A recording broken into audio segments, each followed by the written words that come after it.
Hello साथियों। भारतीय साक्ष्य अधिनियम में प्राथमिक साक्ष्य और द्वितीयक साक्ष्य के बारे में हम पढ़ चुके हैं। हमने एक्सप्लेन करके बताया हुआ है कि प्राथमिक साक्ष्य क्या होते हैं और द्वितीयक साक्ष्य क्या होते हैं। तो जिन साथियों ने अभी तक हमारे पुराने वीडियो नहीं देखे हैं वो जरूर देख लें। आज हम पढ़ने जा रहे हैं प्राथमिक साक्ष्य और द्वितीयक साक्ष्य में अंतर क्या है। तो जिन साथियों ने अभी तक चैनल सब्सक्राइब नहीं किया है तो सबसे पहले चैनल को सब्सक्राइब कर लें और वीडियो को लास्ट तक जरूर देखें। प्राथमिक साक्ष्य किसी दस्तावेज के अस्तित्व, दशा और अंतर वस्तु का सर्वोत्तम साक्ष्य है। प्राथमिक साक्ष्य के अंतर्गत क्या चीजें आ रही हैं? अस्तित्व होना चाहिए, उसकी दशा कंडीशन कैसी है, और उसके अंदर अंतर वस्तु, जो अंतर वस्तु है उसका सर्वोत्तम साक्ष्य है। यानी तीन चीजें आ रही हैं। जब मूल दस्तावेज न्यायालय के समक्ष निरीक्षण के लिए पेश किया जाता है तो उसका अस्तित्व, दशा, अंतर्वस्तु साबित हो जाती है। जब जैसा का है जैसा का तैसा वैसे ही अगर न्यायालय में पेश कर दिया जाता है तो उससे उस प्राथमिक साक्ष्य की अस्तित्व, दशा और अंतर्वस्तु साबित हो जाती है। द्वितीयक साक्ष्य में क्या होता है? द्वितीयक साक्ष्य मूल दस्तावेज नहीं है बल्कि वह जिनका धारा 63 भारतीय साक्ष्य अधिनियम और BSA 2023 58 में क्या किया गया है? वर्णन किया गया है। क्या किया गया है? उल्लेख किया गया है, जिनके बारे में उल्लेख किया गया है।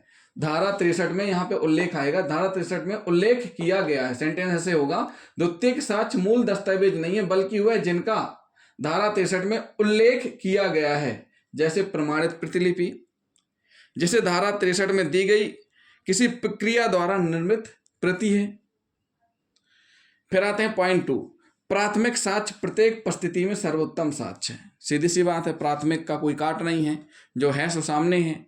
लेकिन द्वितीयक साक्ष्य सर्वोत्तम साक्ष्य नहीं है बल्कि द्वितीयक साक्ष्य गौण प्रकृति का साक्ष्य है। क्या है?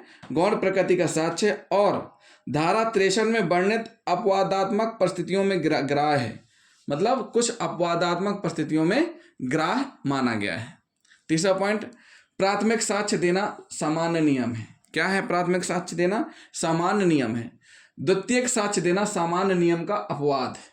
क्या है? सामान्य नियम का अपवाद है। किन कंडीशंस में द्वितीय साक्ष्य दी जाएंगी? जब क्या हो, कोई वस्तु जिसका प्राइमरी सोर्स गुम हो जाए, खो जाए, या विपक्षी पक्षकार के पास वो पेश न कर रहा हो। तीसरी स्थिति, जब उसमें विवाद की स्थिति उत्पन्न हो जाए। तो द्वितीयक साक्ष्य देना समान नियम का अपवाद है, क्योंकि द्वितीयक साक्ष्य देने के पूर्व उसे देने वाले को यह दिखाना होगा कि धारा 65 के अनुसार उसे मूल की जगह द्वितीयक साक्ष्य देने का अधिकार है। क्या है? उसे अधिकार है मूल की जगह। यदि वह ऐसा नहीं करता है तो दूसरा पक्षकार उसमें आपत्ति कर सकता है और पेश की गई कथित प्रति पर विचार नहीं किया जाएगा। अगर वह ऐसा नहीं देता है कि उसको अधिकार है द्वितीयक साक्ष्य देने का, तो ऐसी स्थिति में क्या किया जाएगा? जो दस्तावेज पेश किया गया है उस पर विचार नहीं किया जाएगा। प्राथमिक साक्ष्य देने के पूर्व किसी को नोटिस देने की जरूरत नहीं है। अगर प्राथमिक साक्ष्य पहुंच गया तो अपने आप में सफिशिएंट है, फिर उसके तैयार करने वाले को नहीं बुलाया जाएगा, उसके बयान की जरूरत नहीं है। क्यों? क्योंकि वो अपने आप में ही उसकी अस्तित्व, दशा, अंतर्वस्तु को साबित कर देगा। लेकिन द्वितीय साक्ष्य देने से पूर्व उस व्यक्ति को नोटिस दिए जाने की अपेक्षा की जाती है।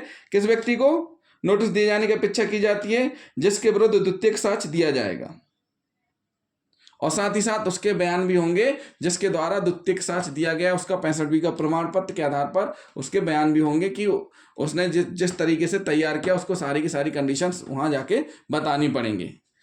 प्राथमिक साक्ष्य क्या है? प्राथमिक साक्ष्य का मूल सर्वोत्तम है। मतलब जो प्राथमिक कहता है वो सबसे मेन है। मतलब सीधी सी बात है, उसके आगे तो कुछ है ही नहीं है।